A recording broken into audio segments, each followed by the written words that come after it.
this morning, some mornings you don't want to take cover from. A Portland-based New Yorker cartoonist is lobbing a, quote, grenade of joy with a new book. Yes, his words. Tom Toro out with his debut collection. And to think we started as a book club, compiling nearly 200 selections of his rib-tickling work.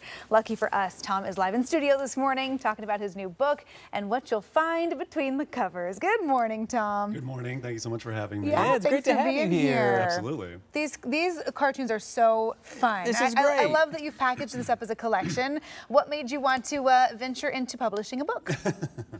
Well, we were just talking, I had really fond memories of leafing through those Far Side collections as a kid, Yeah. like endless summer days, just enjoying the jokes and going back to them again and again and again. So in a way, this is kind of like a vinyl record of a cartoon collection. It's like a sort of throwback to my childhood, but I think it's also like just a really enjoyable thing to have just a book that you can go back to and pick up and enjoy, because there's so much on social. We're on our phones all the time, we're on our computers all the time, and so just being able to sink into a book of cartoons is really pleasurable. Well, and what's so funny, I'm just flipping through a couple of these, and I won't read too much because I don't want to spoil everything. But you have different chapters, like the book of, you have the book of life, the book of love. I flipped one over randomly to the book of family, where family vacation is an oxymoron, and I know a lot of families who probably feel that is pretty true. Sometimes the cartoons are biographical. Yeah. What has it been like to put this all together? I mean, you are not new, of course, to the world of cartoons and cartoonists.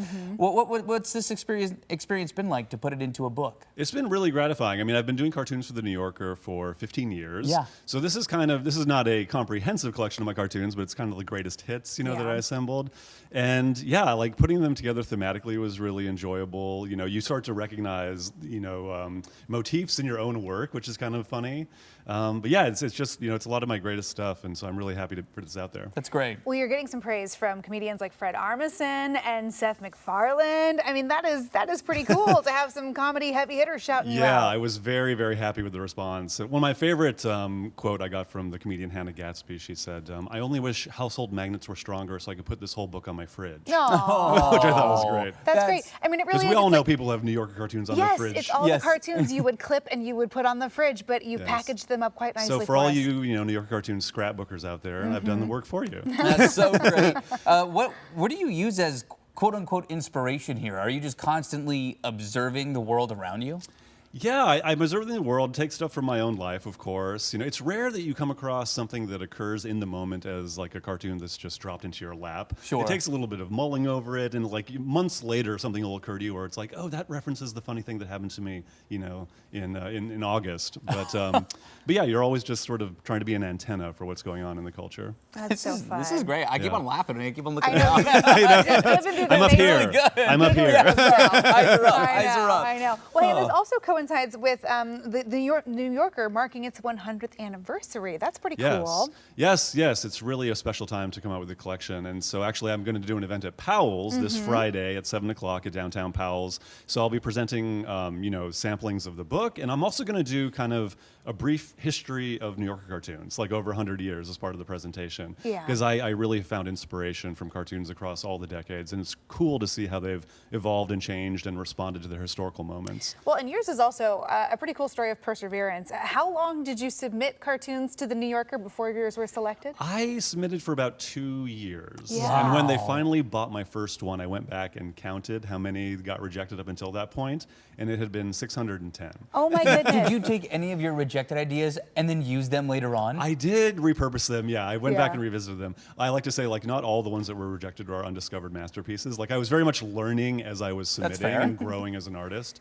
But yeah, and then since 2010, I've been publishing fairly regularly. So how really cool is I that? just think that's such a cool lesson for other creators out there. It takes some time, it takes some effort. You got to keep going back to the table. That's awesome. Well, what else do you want anybody else to know about your book here? Again, and to think we started as a book club. Yeah, I like to, I'm making a little soft pitch for book clubs to choose it as one of their reads because, it's the guilt-free book club pick. You can read it the night before. Yeah, this is be true. the most popular member of your book club. Yes. choose a cartoon collection. How fun. That is. Yeah. It's very cool. And truly, you know, using humor as a way to spark conversation or gain some insight on something. I just think it's such a valuable tool. You use it in a wonderful way. Yeah. It's enjoyable. It's also powerful, and you know, it can be insightful, but also just a pleasant escape too. Yeah, you can find something to laugh at, or maybe something to provoke a thought. Yeah. You know, I think that's wonderful. We were lamenting earlier this morning about the start to the holiday shopping season and how none of us are ready. Great coffee table book, great stocking stuffer. It's a really good idea. point. Yeah, Tom, always appreciate your time. Congrats on this. This is really fun. Thank you so much. Thank you so much. Really, really fun. And to think we started as a book club. It's out now wherever you get your books. And again, catch Tom at Powell's this Friday at 7 o'clock. That is the Powell's on Burnside in West Portland, downtown Portland. And attendance for that is free. So go say hi to Tom and ask him a couple questions about his career. Really fun stuff there. That is very cool. Hey, go say hi to